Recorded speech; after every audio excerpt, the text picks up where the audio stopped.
पर आप अड़ गए, डट गए, बोले ना मोहित के सम्मान में हम हैं मैदान में। हा? बोले बिस्कुट वाला बुड्ढा जरूर बचना चाहिए, यही खास आदमी है। यहां आपने कहा कि हमने निकाल दिया उसको 6 साल पहले, 5 साल पहले। अब जो प्रमाण आ रहे हैं वो प्रमाण इस बात का खंडन कर रहे हैं कि आपने निकाल दिया। का शोषण करने के लिए आपको थोड़ी ना जनता ने ताकत दी है। जनता ने तो आपको ताकत इसलिए दी है ना कि आप जनता की बात उठाइए। पर आज देखिए, अयोध्या के अंदर महिला सुरक्षित हो गई समाजवादी पार्टी के नेताओं से, कन्नौज के अंदर महिला सुरक्षित हो गई। तो इस तरीके से तो कैसे काम चलेगा? एक तरफ 2024 के चुनाव में अखिलेश यादव जी के साथ दिखाई पड़ रहा है नवाब सिंह, और दूसरी तरफ आपका जिला अध्यक्ष कहता है कि हमने 6 साल पहले निष्कासित कर दिया था। यादव कच्चे में लेटा हुआ था, एक महिला से बातचीत कर रहा था। आप मुझे बताइए, कोई व्यक्ति का कच्चे में लेट के किसी महिला से बात करता है क्या? तो ये तो साफ है ना कि वो अपराधी है, और अपराधी है तो उस बेटी का साथ देना चाहिए। उस बेटी का साथ कौन देगा? मैं तो मांग करता हूं समाजवादी पार्टी से भी कि अपराधी को अपराधी कहिए, उसकी जाति और धर्म मत ढूंढिए, उसमें राजनीति मत ढूंढिए। आपको कहीं ना कहीं आपको समाज के मुख्य धारा में चलना पड़ेगा। हमारे इस नए चैनल में स्वागत है।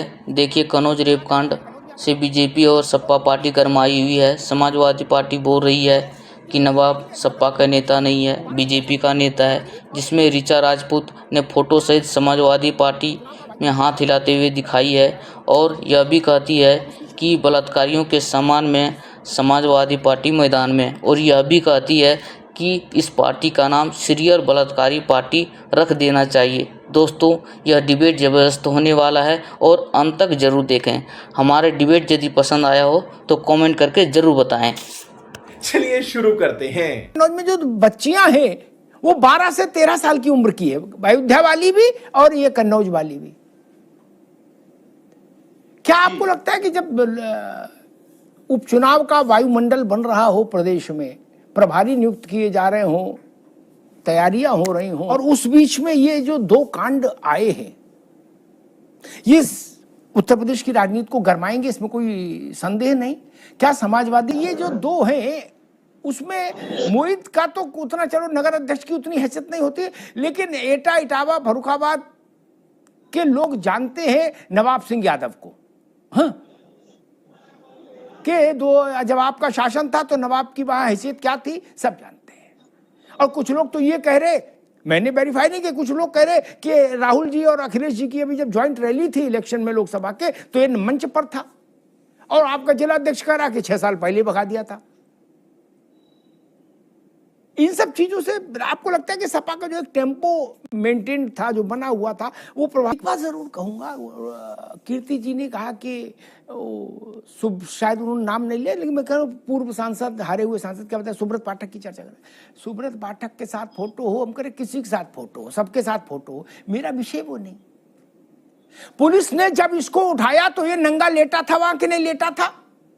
लेटा था ना। और एक महिला और एक बच्ची वहां बैठी थी। बच्ची कह रही कि हमारा कुर्ता उतार दिया। इतने पर्याप्त नहीं है क्या? और एक बात कीर्ति बाबू कहें, रुक जाओ, मैं डॉक्टर और वकील नहीं, लेकिन एक बात कहता हूं कि अरे एक मिनट रुक जाओ बाबू, भैया दोबारा आएंगे तब बोल लीजिएगा, तब तक लिख के बंद करिए आवाज इनकी भी। ऐसे नहीं, जब दोबारा आए तब बोलिए। उसके कहा जा रहा भाई मेडिकल क्यों नहीं कराया? हाँ, मेडिकल होना चाहिए, लेकिन जितनी बेसिक समझ मुझे है, मैं ना तो मेडिकल का विद्यार्थी हूं ना वकालत। बच्चे के साथ छेड़छाड़ हुई है, अभद्रता हुई है, उसके शील भंग करने की कोशिश हुई है, जो मुझे समझ आया। ठीक, शील भंग करने की कोशिश का क्या मेडिकल बनेगा? बिटिया कही ने कहा कि मेरे कुर्ता उतार दिया इनने, ये अपराध है, लेकिन ये चिकित्सा शास्त्र में तो नहीं आएगा ना।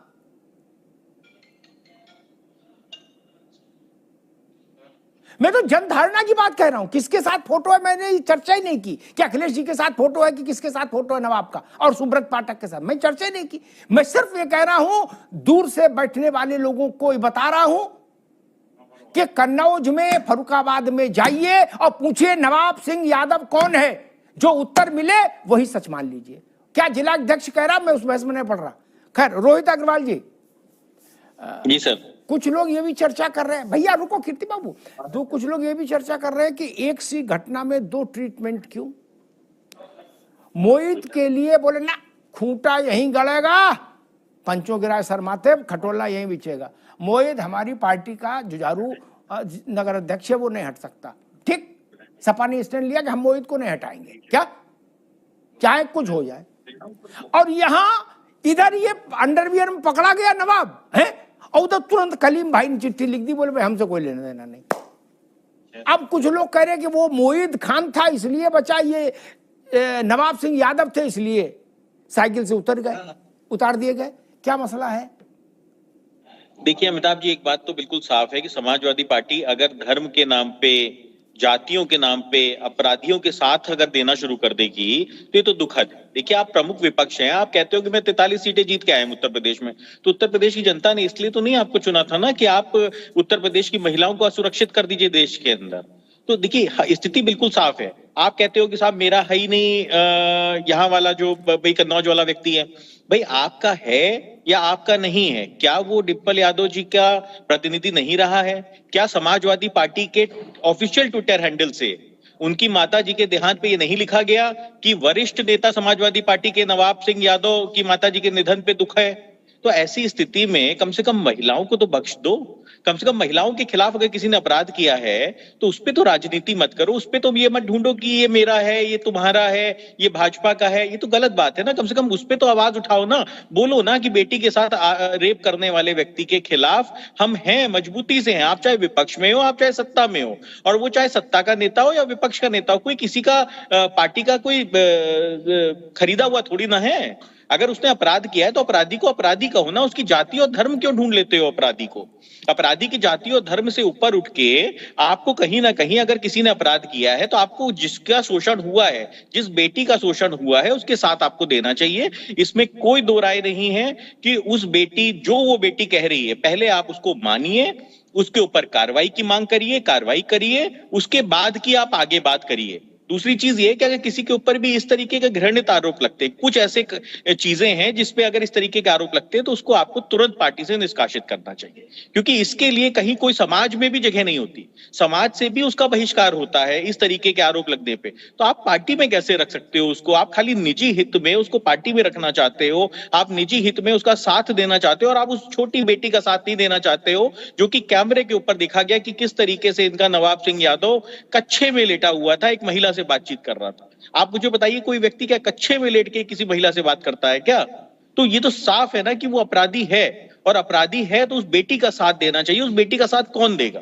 तो मैं तो मांग करता हूं समाजवादी पार्टी से भी कि अपराधी को अपराधी कहिए, उसकी जाति और धर्म मत ढूंढिए, उसमें राजनीति मत ढूंढिए। आपको कहीं ना कहीं आपको समाज के मुख्य धारा में चलना पड़ेगा। अगर आप ये कहते हो कि हम 43 सीटें जीत के आए तो जनता इस वक्त समाजवादी पार्टी के बयान जिस तरीके से आ रहे हैं तो बिल्कुल इनकी पार्टी को, अपनी पार्टी का नाम ना सीरियल बलात्कारी पार्टी रख देना चाहिए। मतलब बलात्कारियों के सम्मान में समाजवादी पार्टी मैदान में। और सबसे बड़ी शर्मनाक बात यह है कि जो समाजवादी पार्टी की कद्दावर महिला नेताएं हैं वो इस बात का मांग कर रही हैं कि डीएनए टेस्ट कराओ, नार्को टेस्ट कराओ। ये एक पॉक्सो एक्ट को नहीं समझती। ये चाहती हैं कि जो कानून और जो संविधान महिलाओं की सुरक्षा, बच्चियों की सुरक्षा के लिए बना है उस पे ताला लगा दो। और जो सरिया कानून कहता है कि बलात्कार के समय पे 4 गवाह होने चाहिए तब माना जाएगा कि बलात्कार हुआ है, ये इस तरीके के घृणित बयान दे रहे हैं। आप ये बताइए, कन्नौज में जो घटना हुई वो बच्ची है, वो लड़की भी नहीं है अभी, वो नाबालिग बच्ची है। और पॉक्सो एक्ट में बच्ची का कहना ही बहुत होता है, और वो बयान देने के बाद उस बयान को वापस भी नहीं ले सकती है कोर्ट में जाके कि मुझसे गलती हो गई और मैं छोटी हूं, मैंने ये बयान ऐसे ही दे दिया। उस बयान पे ये कह रहे हैं कि उसकी नार्को टेस्ट कराइए। और जिस नवाब सिंह यादव की ये बात करते हैं, मैं अपने समाजवादी पार्टी के प्रवक्ता को बताना चाहती हूँ कि जब ये आगरा लखनऊ एक्सप्रेसवे बना था उस समय जितनी भी आसपास की जमीनें किसानों की थी उस समय पे नवाब सिंह यादव ने ही वो किसानों से खरीद के बाद में सरकार को महंगे दामों में बेची थी। दीजिए एक बात का जवाब मुझे कीर्ति नहीं दीजिए, हमारे यहाँ किसने डीएनए टेस्ट की मांग करी है, किसने नार्को टेस्ट की मांग करी है? केवल एक चीज का जवाब दीजिए, किसने डीएनए टेस्ट का मांग करा है? किसने डीएनए टेस्ट की मांग करी है? किसने डीएनए टेस्ट की मांग करी है? हमारे यहाँ के एक कार्यकर्ता, हमारे यहाँ आरोपित एक कार्यकर्ता पे बताइए किसने नार्को टेस्ट की मांग करी है? आपके यहाँ की प्रवक्ता ज्योति सिंह कहती है डीएनए टेस्ट कराइए, आपके यहाँ अवधेश पासी कहते हैं डीएनए टेस्ट कराइए। शर्म नहीं आती आपको? 12 साल की बच्ची है वो, उसका डीएनए टेस्ट कराओगे? बच्ची का बोलना ही पर्याप्त होता है। आपका बस चले तो आप सुप्रीम कोर्ट में ताला लगा देंगे। और बलात्कार होते ही बोलेंगे डीएनए टेस्ट कराओ। मतलब अगर किसी लड़की मेडिकल टेस्ट में आरोपित नहीं आती है तो आप बोल दोगे उसके साथ बलात्कार नहीं हुआ है। तो आप लोग तो बलात्कार का बढ़ावा दे रहे हो। आप मुझे बताइए ना, अगर मेडिकल टेस्ट में किसी का मेडिकल सैंपल नहीं आता है तो क्या बलात्कार नहीं हुआ है? छेड़खानी हुई है। जो संविधान ने महिलाओं को ताकत दी है वो गलत है। ठीक, मैं दो चर्चा चल रही है, क्या हंगामा मचा डीएनए पे। मुझे कोई बुद्धिजीवी ये मेरा ज्ञानवर्धन करे कि महिला के साथ या बच्ची के साथ शील भंग की कोशिश की गई, क्या अपराध शास्त्र कहता है ये दंड के योग्य अपराध है। ठीक, डीएनए में इसमें क्या आएगा? क्या एक डीएनए होगा? किस बात का होगा? बाबा जी का घंटा क्या होगा इसमें? ये तो बताओ मुझे। ये नवाब सिंह नागर चड्डी में लेटा था। एक मिनट रुको भाई कीर्ति बाबू, इतना भड़बड़ क्या कर रहे हो? नवाब सिंह नागर चड्डी में लेटा था, क्या इसका क्या डीएनए कराए कि चड्डी में लेटा था कि नहीं लेटा था? इसका डीएनए क्या होगा यार नवेश को? और अयोध्या पर जो ज्ञानी जन डीएनए चिल्ला रहे, रुक जा भैया कीर्ति बाबू, उनसे मेरा एक प्रश्न, मैंने कुछ दिन पहले अयोध्या बहस की थी तो किया था। उस बच्ची के गर्भ में जो बच्चा था उससे एक ही का डीएनए मैच होगा? समझना नवेश को, गंभीर सवाल है, ये थेतरई नहीं होगी। एक ही का डीएनए मैच होगा, लेकिन उससे बलात्कार 10 लोगों ने किया हो सकता है, सामूहिक दुष्कर्म, उनका उसका डीएनए से कोई लेना देना नहीं होगा। नारायण दत्त जी का जो उदाहरण दे रहे हैं कीर्ति भाई, वो उदाहरण यहां नहीं आता ना। नारायण दत्त जी का बच्चा जवान जवान था, उनका खून लिया, उनका लिया, मैच हो गया, बात खत्म हुई। लेकिन किसी ने 10 लोगों ने गैंगरेप किया बच्ची के साथ, एक से गर्भ ठहरा, 9 को छोड़ दे डीएनए करा के नावेद बाबू। और चड्डी का तो कोई डीएनए नहीं। बच्ची का कई बुआ कभी मान रही है कि बच्ची का कुर्ता टॉप उतारा, इसका क्या डीएनए होगा? बताओ भैया, आप भी सब चीजों को समझ रहे हो, जरा मेरा ज्ञानवर्धन करो, किस चीज का डीएनए करा दे? नहीं देखिए, अपराध शास्त्र और कानून शास्त्र में कुछ चीजें ऐसी होती हैं कि वो तयशुदा बातें होती हैं। इसमें हम अपनी तरफ से या कोई पार्टी का बयान जाके कोई प्रेशर नहीं डाल सकता कि किस तरीके से सजा दिलाया जाए और किस तरह से सबूत दिए जाए। कुछ चीजें तय होती हैं, जैसे कि आपने बताया कि कहां पर डीएनए टेस्ट की जरूरत है और कहां पर बिना डीएनए टेस्ट के प्रमाण सामने हैं। और प्रमाण सामने है तो सजा निश्चित तौर से मिलेगी। हर जगह डीएनए टेस्ट नहीं होता, ये बात आपने बिल्कुल सही कही। जहां पर प्रत्यक्ष रूप से प्रमाण सामने हैं वहां पर हमें जांच की जरूरत नहीं है। जहां पर हमें थर्मामीटर बता रहा है कि हमें इतना बुखार है, तो हमें कोई दूसरे तरीके से डायग्नोस नहीं करना है। जो चीज सामने है उसको डायग्नोस नहीं करना है। ये सब छुपाने के लिए, दबाने के लिए और अपराधी का साथ देने के लिए बयानबाजी होती है पॉलिटिकल, इस बात में कोई शक नहीं है। जो आप बता रहे हो कि जो सीन दिखाई दिया है, जिसके प्रमाण है, पुलिस उसकी गवाह है, उसकी रिकॉर्डिंग है, तो आप आरोपी का आरोप सिद्ध होगा। आप इसमें मसला वो, इसलिए उसको हल्के में मत डालिए। आप ही तो समझते हैं, बाकी का कोई समझता है, आप ही समझते हैं। किसी का काप ने टॉप उतार दिया। कीर्ति भाई एक मिनट, उसको ब्रीफिंग करिए। आप तो लगातार पूरे डिबेट में बता रहे हैं कि मंच पे था, मैंने कहा मंच की फोटो दिखा दीजिए। था नहीं, एक मिनट, मैंने नहीं कहा मंच पे था, मैंने कहा कि एक मिनट, मैंने कहा कन्नौज में कहा जा रहा है कि मंच पर था। भारतीय जनता पार्टी का कन्नौज का हर नेता कह रहा है राहुल जी अखिलेश जी के मंच पे था। नहीं, आपके पास वीडियोस होंगे ना मंच के। अगर मैं आरोप थोड़ी लगाया, मैं आरोप लगाऊंगा तो मैं वीडियो दिखाऊंगा। अगर वीडियो होता तो अब तक भारतीय जनता पार्टी जारी कर चुकी होती है।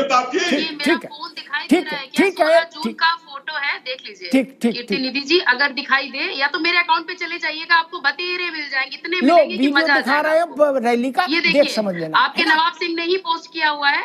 आप एक काम करिएगा, मेरे जाके हैंडल पे देख लेना भैया, सब कुछ पड़ा है, इत्मीनान से देख लेना। यही बात सुब्रत पाठक कह रहे हैं, क्या यही बात सुब्रत पाठक कह रहे हैं कि राहुल गांधी अखिलेश यादव की रैली में नवाब सिंह था। दोस्त भी है नवाब सिंह यादव, सुब्रत पाठक के क्लासमेट भी है नवाब सिंह यादव। अरे क्लासमेट तो बहुत सब चुनाव में भैया, मददगार रहे। ठीक, उनके चुनाव में मददगार रहे। वो फोटो दिखा रही है जी, ये एक और देख लीजिए, अगर अभी ब्लर हो रहा होगा। अरे मैं कह रहा हूँ, अब फोटो दिखा रहे तो आप देख नहीं रहे हो यार। अब वो फोटो दिखा रही है, आप देख नहीं रहे। हाथ पकड़ के खड़े हैं नवाब सिंह अखिलेश यादव जी। और सुनिए, जून का है नहीं, सुनिए जुलाई का है। जुलाई का है, परेशान मत होइए। अभी जून के बाद का है, ये भी नहीं कि चुनाव से पहले का है। आप परेशान मत होइए, सारे फैक्ट चेक होते हैं आप लोगों के। ये लगातार जो झूठ पार्टी बनी है ना आपकी, हो रही है तो मंच पे ठीक, सुनिए, दिखाइए वीडियो। ये कीर्ति अरे निधि दिखा जी चुके हैं, सुनिए ठीक है, सुनिए ऋचा जी, करुणानिधि एक जी, मिनट, एक बात बताइए, आपकी बेटी या बहन तो होगी, सुनिए करुणानिधि जी मेरी बात सुनिए, आपके घर में सुनिए चिन्मयानंद जी के लिए डीएनए टेस्ट की मांग नहीं करी है, चिन्मयानंद जी के लिए नार्को टेस्ट की मांग नहीं करी है। सुनिए करुणानिधि जी, एक महिला हूं मैं, अगर कल को भगवान न करे आपकी बेटी आके आपसे ये बोले कि पापा हमको किसी ने छेड़ दिया है, किसी ने यहाँ वहाँ हाथ लगाया, तो आप क्या बोलोगे कि हम तुम्हारी बात नहीं मानेंगे? नार्को टेस्ट कराओ, डीएनए टेस्ट कराओ, बोल पाएंगे आप? और सुनिए, भले ही लाख प्रवक्ता बने रहिए, अपने शीर्ष नेता तो शिकायत करने जाएंगे ना, तो वो पता है क्या बोलेंगे? देखो एक तो तुम यादव नहीं हो और मुस्लिम तो बिल्कुल नहीं हो, तो तुम्हारी मदद तो हो नहीं पाएगी। तो इतना बोलिए कि अपने परिवार पे आ जाए तो बचे रहिए आप। केवल आरोप लगाइए दूसरों पर और केवल फोटो दिखाइए। मैं तो पूछ रहा हूँ। अच्छा, अभी तो आप फोटो मांग रहे थे, अब फोटो दिखा रहे हैं, तो फोटो नहीं देखना चाहते। गजब है भैया, आप लोग तो केवल डीएनए टेस्ट जानना चाहते हैं। और जो विनेश फोगाट जी की बात बोल रहे हैं ना, सुनिए, मामला सुप्रीम कोर्ट में गया है, तो किसकी सरकार में गया है? हमारी सरकार में गया है ना। विनेश फोगाट जी का मामला सुप्रीम कोर्ट में है। जब ब्रजभूषण जी कहते हैं कि मेरा नार्को टेस्ट करा लो, तभी तो नहीं कराते हैं ना, डीएनए टेस्ट करा लो तब नहीं कराते हैं, लेकिन आरोप लगाया करेंगे। आपके घर में भी बहू बेटी होगी, मैं महिला हूँ। सुनिए कीर्ति निधि जी, एक बहुत बड़ी बात बोल रहा है, गंभीरता से सुनिए। करुणानिधि जी एक बात सुन लीजिए, जबरदस्ती कुतर्क का कोई मतलब नहीं होता है, कुतर्क का कोई मतलब नहीं है। कीर्ति निधि जी, कुतर्क का कोई मतलब नहीं है। आपके घर में बेटी और ठीक बहन है ना, है, ऋचा जी रुकिए, कीर्ति जी रुकिए, दोनों मित्रों को रोकूंगा।